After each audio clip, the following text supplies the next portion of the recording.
Hello, Nation Ford family. Today we would like to introduce you to our Nation Ford High School Voices on Diversity Committee members and share our purpose and vision.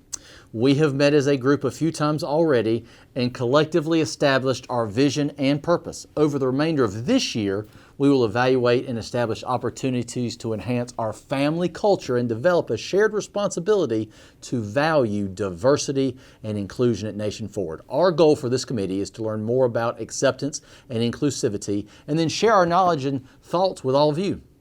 Today, to commemorate Black History Month, we are sharing our first session with you. During that session, we participated in a deep dive discussion using Amanda Gorman's poem, The Hill We Climbed. And today we will share that poem with you. As you hear our voices recite this poem today, reflect and determine how you can enhance and be a part of our family culture as we take care of each other.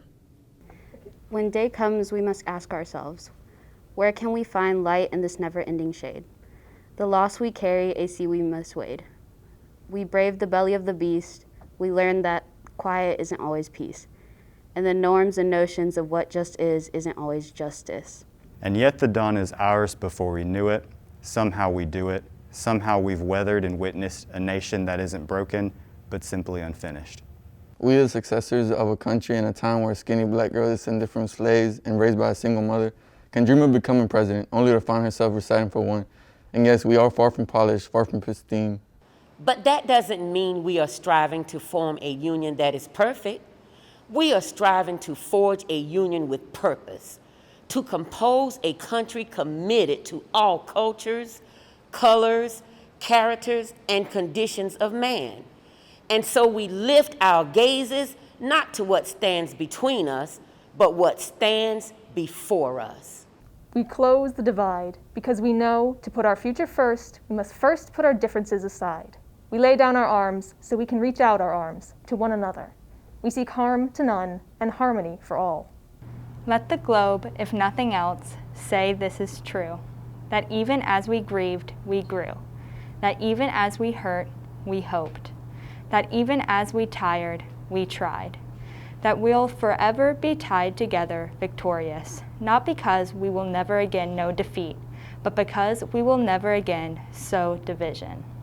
Scripture tells us to envision that everyone shall sit under their own vine and fig tree, and no one shall make them afraid.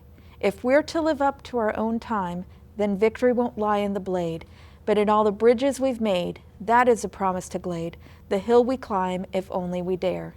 It's because being American is more than a pride we inherit. It's the past we step into and how we repair it. We've seen a force that would shatter our nation rather than share it. We will destroy our country if it means delaying democracy. And this effort very nearly succeeded. But while democracy can be periodically delayed, it can never be permanently defeated. In this truth, in this faith we trust, for while we have our eyes on the future, history has its eyes on us. This is the era of just redemption we feared at its inception.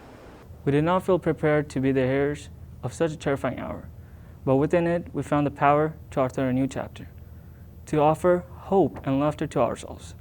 So while once we asked, how could we possibly prevail over catastrophe? Now we assert, how could catastrophe possibly prevail over us?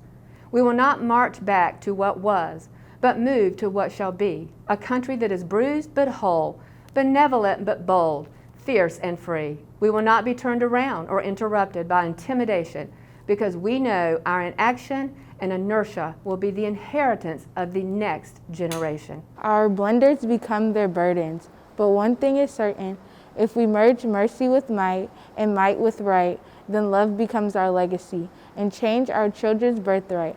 So let us leave behind a country better than the one we were left with. Every breath from my bronze-pounded chest, we will raise this wounded world into a wondrous one.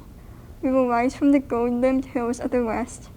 We will rise from the windswept northeast, where our forefathers first realized revolution. We will rise from the lake-rimmed cities of the Midwestern states.